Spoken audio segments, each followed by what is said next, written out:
friends, we need to chat about what is happening this spring. It's happening actually every single spring, but I wanted to bring some things full circle as we're moving into April. We've just passed spring equinox and there's a lot of things shifting in the air. A lot of my clients have come in recently, whether they are part of a group program or they have a monthly package or they're just coming in for one-off sessions. This particular theme keeps coming in over and over in different elements. So I'm like, clearly there's some shit brewing in the air that I think we need to dive a little deeper on a podcast episode so that you can really understand why some shit happens when it does. When your life feels like it's falling apart, when you're dating the same type of person in a different skin suit, like over and over, and you're like, what the heck? Like, I really thought they were different. Like, I met them at a different place. Like, they showed totally different signs and they end up really treating me exactly the same. Or maybe you're in a very financial down slope. You're more in the valley, less in the peak, right? You're like, why is everything so hard? You're either losing clients or maybe you're having a hard time signing contracts or selling, or maybe just in your job in general, maybe you've applied for a raise and it's not happening, or you want to move, or whatever it is that you want to make big changes in your life and there's a lot of resistance towards, and you're feeling a struggle. There is a reason, and this is, again, come up over and over and over again, so we should really dive deep into some of the energetics behind why this happens before you're having a huge shift in your life and in timelines. So let's dive into it. First things first, I think you need to understand is, especially when this happens, and I see this a lot during springtime, and there's a reason for it, okay? In Chinese medicine, spring is actually liver season. So what does that mean to you is that understanding that each of the organs and each of the meridians that are associated with it have different metaphysical properties. And what I mean by that is they are often associated with different emotional and energetic experiences. For instance, someone who's having issues with their liver often has issues with anger. Either they have a lot of anger that they shove down and they never allow themselves to be angry, or maybe it's something that through their learning from their conditioning or their bloodlines, or maybe people in their bloodlines, there's been a lot of anger that has been unexpressed. Or maybe you're somebody who experiences anger a lot and often as a result of being triggered by other people. Like maybe anger is your go-to for things. And if you're starting to have liver issues or it's having a hard time detoxifying, so I was talking about this with a client today, actually, which is kind of why I was like, oh, we should really talk about this on the podcast, is that the liver, think about the liver as not just, I think so many people associate it with when they're drinking and they're like, oh, well, the liver, goes kind of through the liver. It also goes through the kidneys, just so you know. But the liver also does a lot of other processes of elimination within the body. So this includes different things like hormones and things like that, like byproducts from cells that they either are no longer using, or these neurotransmitters or hormones have kind of done their job and the body needs to get rid of them. It needs to cycle through them. The liver does a lot of that work. So when you think about that and you think about, okay, if it's processing hormones, if it's processing all of these other things in the body, and it's really this organ of filtration and elimination. I think kidneys are a little bit more filtration. Liver is a little bit more of, again, transmutation is kind of what I like to use it as, and also elimination. It's trying to get rid of things that you no longer need. This can also be things that you might not even realize is hurting you. Now, when the liver gets backed up, what happens? The toxins that the liver is supposed to be, again, transmuting or changing and pushing into elimination organs like your colon, then what? Wait a second. If it's not filtering these things and changing them into something that the body can get rid of, or it's not completing a process, because sometimes things need to go through one or two processes before they leave the body, like two forms of filtration, so to speak, before they leave the body. What do you think is happening? Now you have toxic overload in the liver. So I'm using the liver as an example because I think you need to understand is that because this is spring in particular is liver season, Notice like there's often allergies, high histamine. Well, the liver helps you process histamine out of the body. It also helps you process out estrogen. It helps you process a lot of these hormones that do different things in your body. So when the liver is having a hard time working and it's peak liver season, you might feel irritation. You might feel, again, big shifts, big changes. Like there's all of a sudden this like motivation to not just change for good things, but also you're like, I'm fucking over this. I'm tired of this shit. Like I need to make a change. You're like sick of your own shit type of thing. That is really, really common.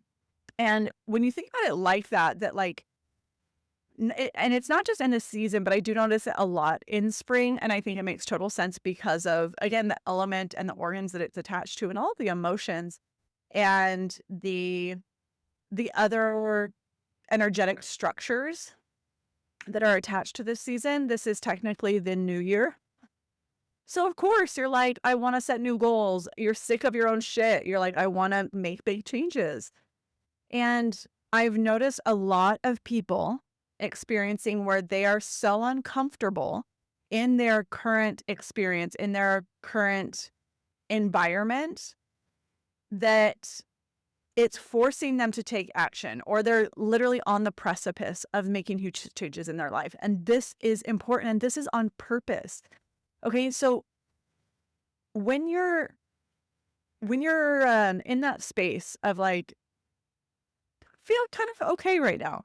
Maybe you get like a new job, it's paying you a little bit more, the work environment seems better, the commute is better, and you're like, okay, I really like it here. This is really working for me. And so why would you go make a change? Because it's kind of working for you. You know?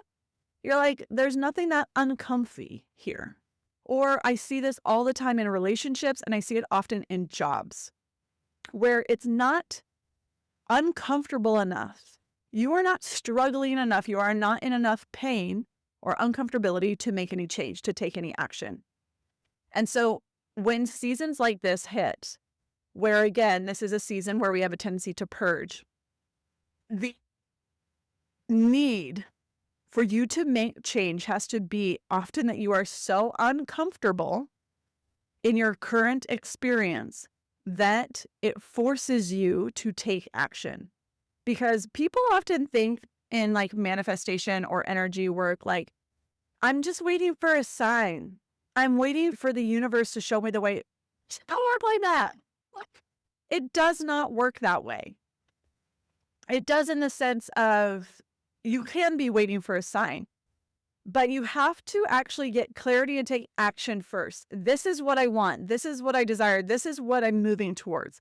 So now I'm going to clear things out of my field, out of my home, out of my behaviors, out of my diet, out of whatever it is that's keeping you from what you want.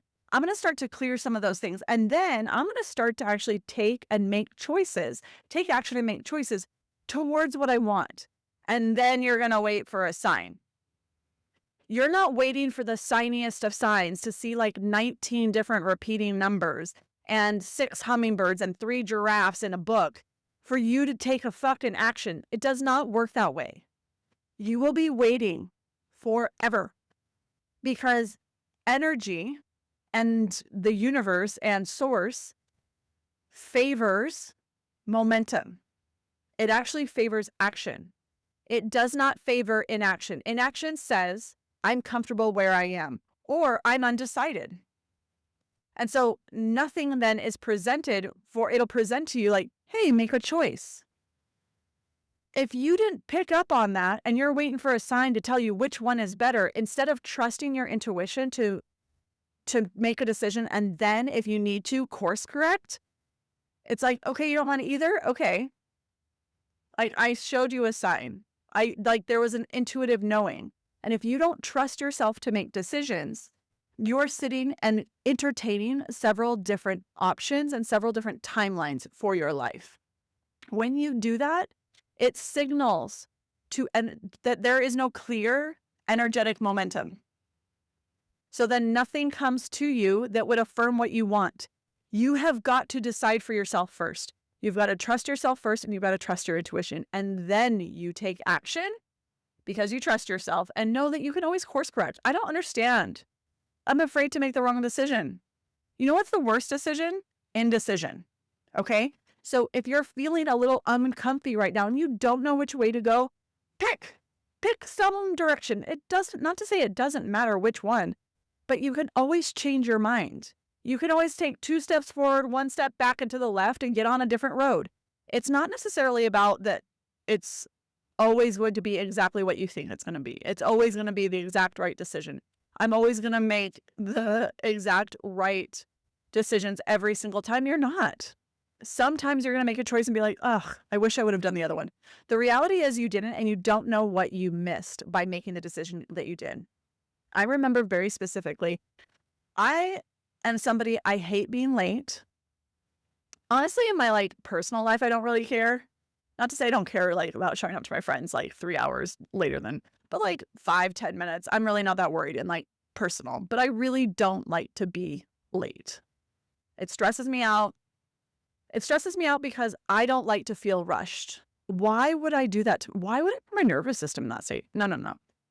So anyways, when kids are little, there's like a lot of things going on. You're trying to get out the door, you're trying to get to school, and their lunches and their shoes and their homework and their backpacks and all of your stuff as well.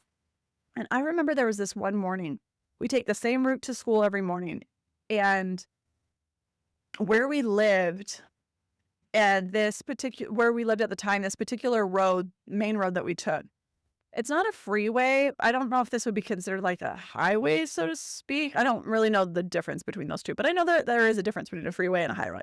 And I can't remember if one of them is more like rural, so you like go faster. I can't remember, but anyways, it's this one particular road. It's like 4 or 5 lanes each direction. And so you go a lot faster. Like the speed limit is like 55, whereas like the freeway is typically like 65, right? Like a city freeway. So people go quite fast. So if you figure if the speed limit's 55, people are pushing sometimes 65, 70. Like they're going fast. They're cutting across lanes. It's busy. We don't go for it very long, but we go on that road the longest. That is the most traveled road in this commute to take the kids to school. And I don't often forget things. I'm somebody who like the night before, I like to prepare stuff because again, I don't like to feel rushed. So I'd rather get up 20 minutes early. I'd rather and enjoy my coffee or take a slower morning. Like I've just kind of always been that way. I don't like to feel pressed for time. And so it feels really dysregulating to me. And that was a way that I was like, oh, I recognize like I'm doing this to myself. Like if I would just get up earlier, like the thrill, I was like, who likes to ride a roller coaster every morning at 8 a.m. to get to school? Like not me, like that doesn't feel fun. So I stopped doing it. And anyways, we are driving or we go to leave the house. I leave the house and I realize I forgot my lunch. I was like, oh no, I've got like 7 or 8 clients. This was back when I was doing eyelash extensions. Got 7 or 8 clients today. Like I don't want to buy food. I already like prepared all this. We had gotten about, I don't know, maybe 3. We had gotten out of the development, but not that far. I was like, you know what? We're going to drive back and get it. I get to almost the same spot, get out of the development. I'm at the first stoplight and I realize I forgot my phone. All of my appointments are there. I also use that sometimes as like checkout and stuff like that for my clients. And I was like, I have to go back. Like in order to do business, I needed to go back. I couldn't not have access to like rebooking and all those things. So I go back. And then I think the kids also, like one of them forgot like a project or their lunch or something. And I was like, you have got to be kidding me. And so then at this point, I am late, I am rushed, I am stressed. But I remember going back the 3rd time and being like, this is odd. There's clearly a reason. I'm not enjoying this. I don't like to be late. I now feel stressed. I don't feel like, again, I've made a lot of like, what feel like wrong decisions for me. I'm like, how did I not, see that? How did I not like, this is so ingrained in my like habit. How did this happen 3 times in one morning? So again, there are many times that you make decisions like that. You're like, how did I let this happen? Like I should have known, I should have seen, whatever. Go back, get it. And I just sit there and I just take a breath. And I was like, the reality is I can't go any faster than what I'm going. And I needed these things. If I'm a couple minutes late, I'm a couple minutes late. Oh, well, I can't do anything about it now. We continue on. I pull up. If we had been in that window, because again, we weren't very far. So we were maybe 3 minutes from our house. So 3 minutes there, 3 minutes back. In that 10-minute window of all this like back and forth, there was a five or six car pileup of there was a person ejected from their vehicle. No emergency vehicles were there yet. There was a person that looked unresponsive. There were already people that had kind of stopped and things like that. And again, I had kids in the car, so I'm not going to stop. That's one, I don't want them to see that. And I'm not the person that can be the most helpful because I also have kids in the car. I need to tend to them. Like, that's my responsibility. And there were already people that were stopped. I could see like a couple streetlights down that an ambulance was on its way. But there's a person in the street that's like unresponsive. There are cars that are flipped over. This was a terrible accident. Had I been in that 10-minute window, I probably would have been in that area. Almost guaranteed. It's usually the side of the road that I like to favor during that like time. Because again, we drive this for a long stretch and you kind of get prepped for like, oh, I'm gonna need to turn, right? So I kind of get in certain lanes and whatever. I probably would have been in that area around that time. I have like no doubt about it. And so sometimes when things don't work out for you or you're stressed, they're not going how you want them to go, you're frustrated. It's not necessarily that was a bad decision. Sometimes your intuition has nudged you towards that to keep you away from something else that is not for your highest timeline, that has kept you safe. There were so many times when, like, for whatever reason, I was delayed or I took a different route I'm like, oh, I should pick that up now instead of tomorrow.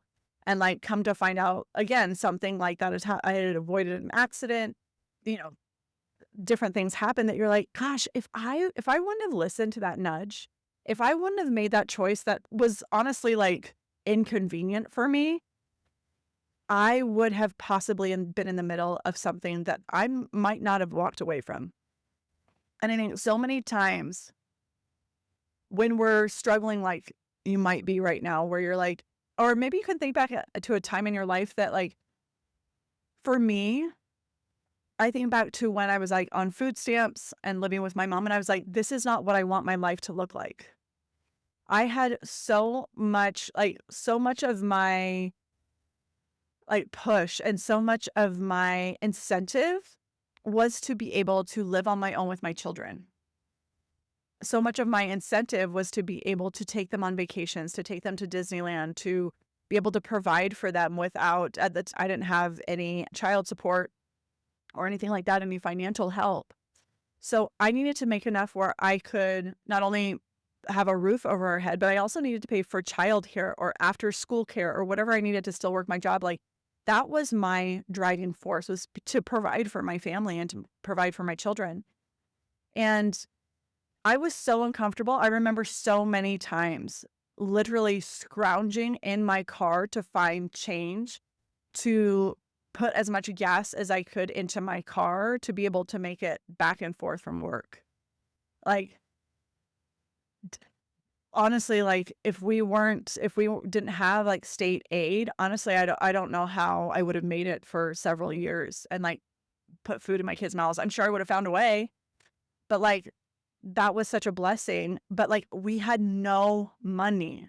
I lived constantly checking my bank account to see if we could, again, get gas, get diapers, get, whatever my kids needed, buy clothes. Like, and had I not had that fire under my ass of being so uncomfortable, I wouldn't have started my business that made 6 figures in the first year. And I started doing all of these practices. I put a lot of the practices, I don't hold anything back. So all of the ones I was using at the time, and then I added once I went back to school to get my PhD in natural medicine, and we focused a lot on like quantum physics and understanding your electromagnetic field and what, why certain physical ailments might manifest, things like that. And then I was like, oh, this actually totally tracks for like other things, like job opportunities, like relationships, like this is the same. That's so interesting. And I had already been doing a lot of these practices. So I didn't gatekeep. I put it all in my Master Manifestor course. And because you needed the science and the spirituality, you needed to understand both in order for you to really make a change, to be completely honest. It's something that I think a lot of the manifestation and kind of energetic world misses, is that they'll teach one. They either teach a very science-based or they teach very spiritual based and they don't understand that like you are both of those things. Like you need the how, you need the understanding of the why, you need the little bit more of a science to help you understand. And you also need the faith and the trust and the unseen. Again, you can't see electromagnetic fields unless you go to like one of those like science kind of museums where, electricity and different things doing stuff, like then you can see it. And you appreciate it all the time. You're appreciating it right now. You're listening to me on probably headphones from your phone. Like the frequency that your Bluetooth uses to sync up to these things or sync up to your car or your speaker, like that is an invisible electromagnetic field. They're connecting, right? Understanding like radio frequencies, like a transmitter and a receiver, understanding those things. And so I talk actually a lot about this, about your pineal gland and cortisol and different things in your body that actually change and make your electromagnetic field change so that you're a little bit more receptive to these things. But when you're in a state where you are so unhappy and you're struggling and it's really hard for you, you need to be in that state of, I don't want this anymore, that forces you to take action. And a lot of people don't make those choices until they are in that state, until it is that painful. Now, I was talking to a client today and I was like, you know what? Most people will have to get to that point. But I think where healing really comes in and changes the trajectory of your life is that you don't need to hit that rock bottom, that pain and suffering every single time in order for you to make the change. And I think that's actually where a lot of the healing comes, is that you start to realize that all of these things were very small until they were big. That all of these choices and all of these nudges and all of this stuff in your life that is now a big problem and is causing you a lot of, mental suffering, emotional suffering, actually started out really small. Like the anger that we talked about in the liver, it starts with these small things that you push aside, these small allowances that you make, these small concessions, these I'll do that when really it should be that person's responsibility. But you're like, I'll take it on. It's all of those small moments that actually compound over time to make this boiling pot that is bubbling over. And you're like, I am crawling out of my skin for my life to change. Like, I feel like I just need to do something. Like, this is not working for me anymore. And during this season in particular, again, liver season, I think that's why a lot of people like irritability and the need and desire for change come up. And it makes perfect sense. I'm like, of course it does. Like, why wouldn't, millennia old medicinal practices make sense? They've worked. They have worked. And, that it really looks at you as a human as a whole rather than just a flesh suit with symptoms. It's looking at why you do what you do. It's why there's this spring cleaning, there's this purging, there's this desire for all these things. That is on purpose.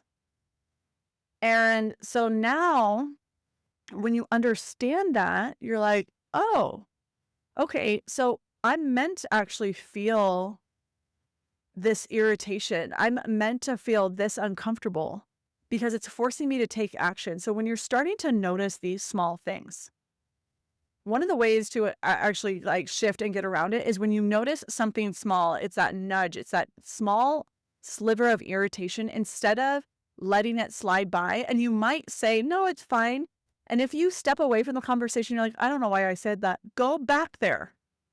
Say to that person, be like, you know what? I spoke really quickly before like thinking or feeling about this decision. And I just actually don't think this is going to work for me. You can always change your course.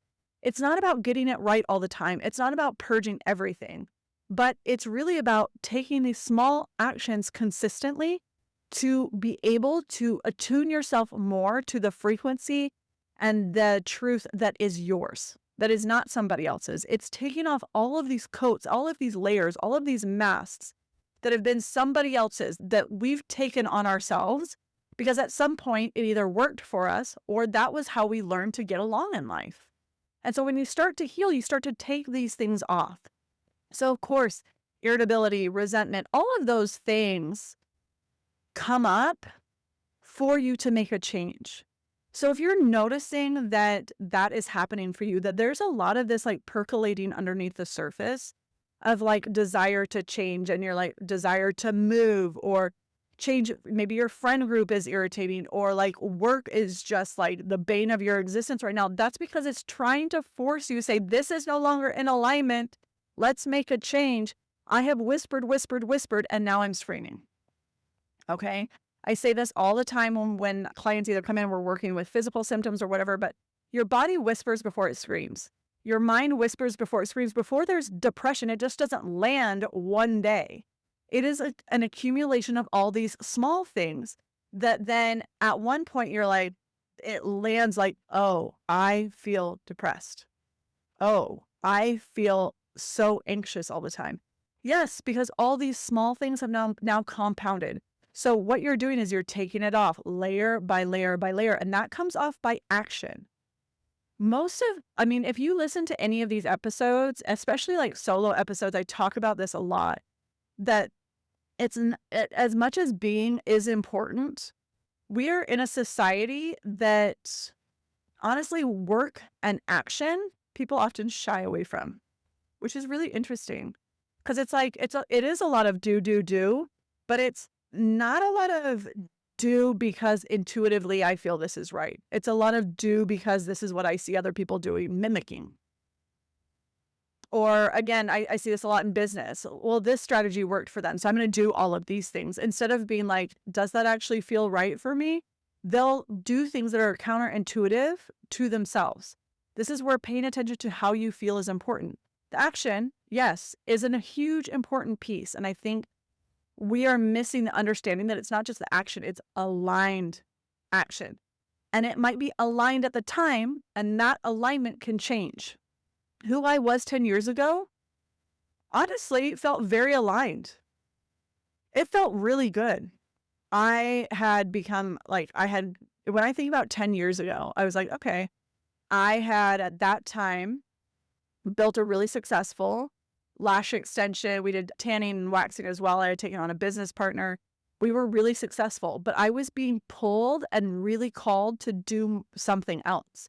I didn't give that up. That was providing for my life and like my livelihood. But I started to really lean into my interest. I became a certified personal trainer 10 years ago. 10 years ago, what was I doing? I think about that time, yeah, I had become a personal trainer. Yes. And I was really starting to make some changes in my life. I was like, I'm not sure what I'm going to do yet, and every time I did that, every time I really started leaning into reading and reading a lot more like metaphysical books, just those are the things that I was into, like self-help books. I was just interested in it and listening to podcasts. To this day, there's a woman, I listen to her podcast all the time, and her voice is very motivating to me. I don't even give a shit what she says, to be honest, but during that time of my life, she became a lifeline and almost like a friend. I would listen to her podcast I think she releases 3 episodes a week now. A ton. She's a top podcaster. And it was really a lifeline for me in my business. I was really using it for business stuff because I was like, okay, I was implementing it in my current business. And then I was like, but I want to build something else. I'm feeling the nudge to get out of this industry. And so I did it brick by brick. It wasn't overnight, but I would say that was the beginning of it. I was like, okay, really leaning into my health, taking my health more seriously, losing 50 pounds, becoming a personal trainer. Like that's what I was doing 10 years ago. And, that was over a couple of years. But I was really leaning into like, I recognized that this path was not going to be it forever. So I needed to start to take the action to get on the timeline that I wanted to be in and moving towards what I wanted and desired. So it's not about just taking action and following somebody else's path. It's also about creating your own path, trusting your intuition, and then taking action.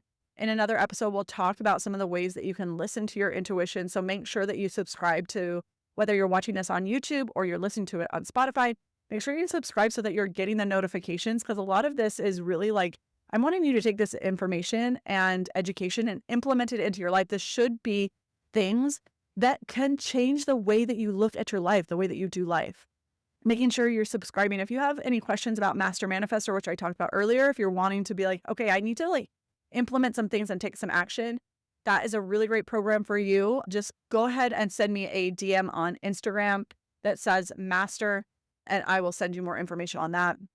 But you guys, like, this is something like you have to make sure that you are taking aligned action one thing at a time. You can't just be waiting for a sign. If your life feels like it's falling apart, that is not the whisper anymore. You've gotten past that. That's the scream.